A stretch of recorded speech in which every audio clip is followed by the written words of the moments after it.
Hello, friends! I've been waiting for this moment for such a long time, and it's finally here.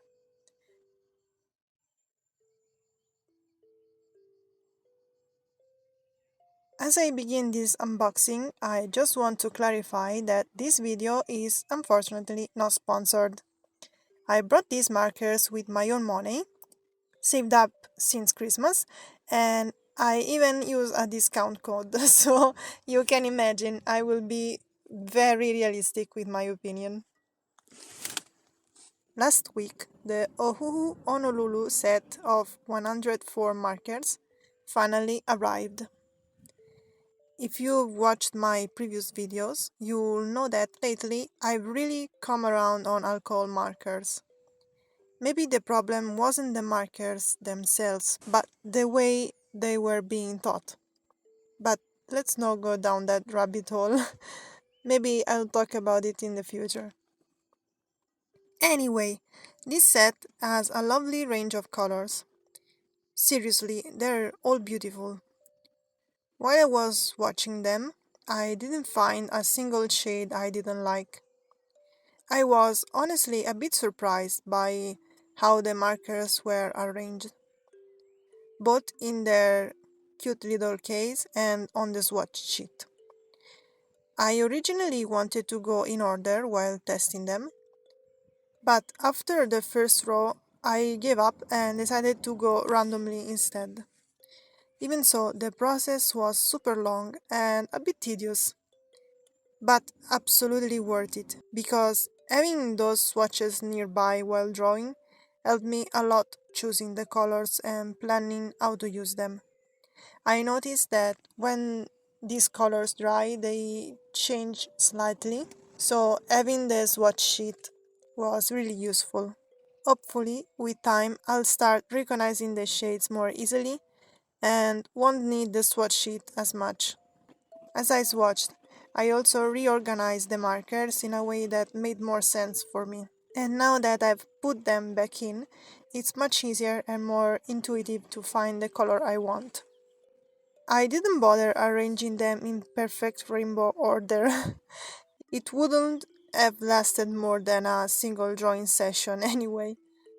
The green range might be slightly smaller than the others, but compared to what I had before, this is a massive improvement. And hey, you can always layer colors to create new shades, right? Also, I have to say, the design of these markers is just adorable. They're super comfy to hold, and throughout the entire process of filming this video, my hand never hurt, which used to happen with my tiger markers. And the white and silver combo? So aesthetic, I love it. I almost forgot to mention, I got this version with both the chiseled and brush tips, which I think is the best combo for maximum versatility. For this video, I wanted to show as many colors variation as possible with these markers. And while I was raking my brain for a fun idea, during breakfast while making my Nutella and pear toast, inspiration hit. What if this pear was a wizard? What if I made an adventuring party made out of fruits and veggies? The idea cracked me up immediately, and I already had so many thoughts on how to bring it to life, and I jumped straight in. I tried to build a balanced D&D-style party, and thanks to the variety of their shapes and sides, it almost feels like different races are represented, which I think is super fun. Our first character is the pair I mentioned earlier. There are many types of pear, but I chose the abate variety. It has a more elegant shape and those brown speckles on the skin that I really like, plus a nice bright green tone. Persephone is the party mage. She is quiet but enjoys company, and she is a seasoned spellcaster with a focus on offensive magic. Her staff is made from a cinnamon stick, and has a passive ability to release a scented cloud that stuns enemy for a short time. Obtaining it wasn't easy. She had to go on a long quest to a remote island to find the magical tree it came from. She also wears a golden diadem with a pale green gem that passively regenerates mana, making her an unstoppable arcane force. I inked her and all the other characters using my colored Stabilo fine liners. Next up is our cleric, Alik. He's the least experienced member of the party, having just completed his training. This is his very first real adventure. His gear is pretty basic. He carries lots of healing potions, but no weapons. Maybe their next quest will help him find a magical item to assist him in his duties. His ability focuses on support, healing, and buffs.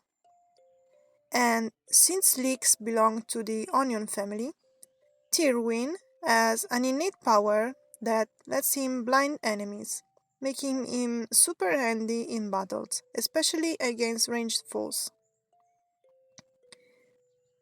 Tyrwin is very rule-abiding and always tries to do the right thing, which can sometimes put him at odds with the rest of the group. Coloring Tyrwin was so much fun, especially blending the green shades. At first, I thought this set lacked some green transitions, but with a bit of blending, I managed to create a nice gradient I'm really happy with. Now for the rogue. This character is inspired by a rare Italian heirloom bean I stumbled upon while browsing a sea shop. Its vivid pink color with dark veins, almost like scars, instantly made me think rogue. Despite her small size, Bina is a highly skilled lockpicker. She used to live with her family in the hills, but after a bandit raid destroyed her village, she became the sole survivor. Maybe someone in her family was mixed up with shady business. Bina is determined to find out and get revenge, though this quest has sometimes led her down morally questionable paths. She joined the party after they helped her escape an ambush. Grateful, she agreed to join their mission. Her daggers are ancient cumin seeds passed down in her family for generations. Next up, we have a couple of bards. Cher and Ree are two twin sisters who decided to follow their dream and travel the world telling epic stories to anyone who would listen. Cher is the singer of the duo. She likes to wear her whipped cream hat, which gives her a very glamorous look and boosts in charm rolls. She is very confident and uses her beauty to her advantage. Ree is more shy. She prefers to let the music speak for her. She always carries her licorice lyre with her. The two sisters had heard about this legendary lyre that was indestructible, and after a long time performing, they managed to scrape together enough money to buy it from a merchant. Even after finding him, the merchant didn't want to hear about it. Luckily, their charisma skills were developed enough to convince him. They are the last to join our party. They met them in a tavern while they were performing, and after becoming friends, they decided to travel with them, providing support during battles. Coloring these two was a bit challenging, even if it doesn't seem like it. While the reds are quite a bit, it seems like I didn't have a middle ground between the base color and the shadow color. But by blending it, I think I managed to make it work.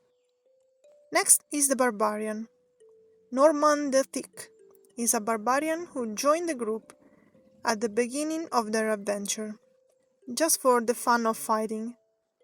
He is a very gruff guy, but is a very strong fighter who uses rare axes made of pasta. He has a lot of respect for the paladin and leader of the party. Norman is also full of scars earned in the numerous battles he took part in, including the one for helping Bina, which gave him his biggest scar. But for someone like him, scars are a source of pride, for having fought bravely and defeated his enemies.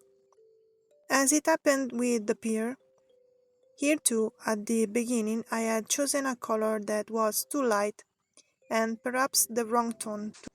While I tried to make the veins typical of the round eggplant, the separation was too marked, and no matter how much I tried to blend it, it was too visible and I didn't like it.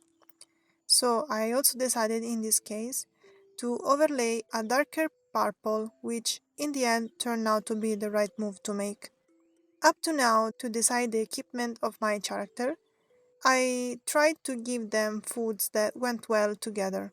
In this case, when I thought of this combination, I laughed more than I should have.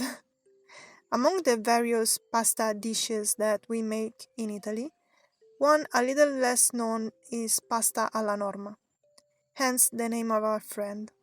Pasta alla norma is made with eggplants and usually short pasta is used, like in this case the farfalle, which are butterflies, which were perfect to becoming axes. Coloring the pasta was strangely satisfied. I managed to get the right shade and I'm super happy with how they came out. Sorry, my Italianness is coming out. I am fangirling over the pasta. Shall we move on to the next character? The last member of the party, but not for importance, is our paladin. No one really knows where Sir Pineapple comes from. He always presents himself with impeccable manners, armed with his sacred vanilla spear and his shield biscuit. What everyone knows is that Sir Pineapple saves people. He found Persephone when she was still green and full of insecurities. He gave a purpose to Tyrwin after his training had left him to himself in the outside world. He fought alongside Norman, helping him free himself from an inconvenient situation. He offered protection to Cher and Ree, allowing them to travel the world, and saved Bina from an ambush, giving her a family. But he never asked for anything in return. That's why they follow him, not because he imposes his will, but because he recognized them when no one else saw them. Coloring Sir Pineapple was fun, especially in creating all the typical pineapple squares. As you saw, I used a light green at the beginning to generate a sort of shadow and to give a sense of ripeness. This combination might seem strange because once I ate a pineapple cheesecake and a cookie was very appropriate to make a shield. I don't think I've said it until now. The highlights I used a white uniposca, and for the line art of some very light parts I used a grey brush pen from Unipin. I had a lot of fun creating mini cards for everyone. I'm curious, if you had to choose one of these characters for your D&D run, who would you choose?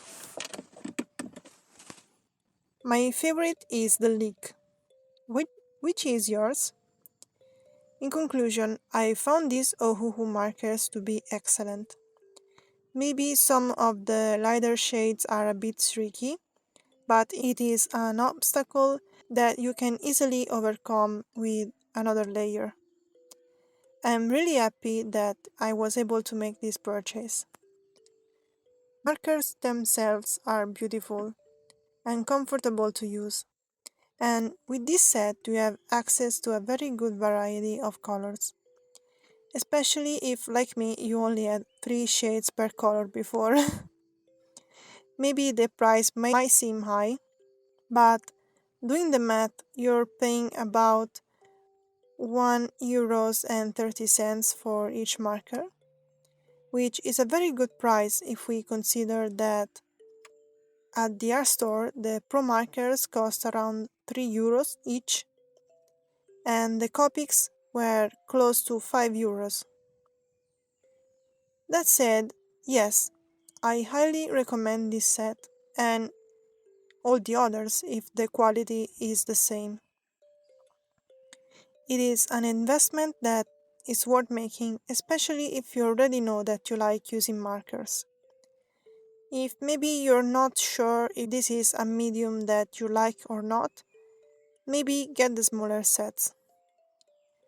That said, friends, we are arrived at the end of this video. I hope that you enjoyed this video and it made you smile a little. So consider leaving a like and subscribing for more creative chaos. You can also find me on Instagram at rosmenta_studio. I'll wait for you here on the tube every Sunday. Bye!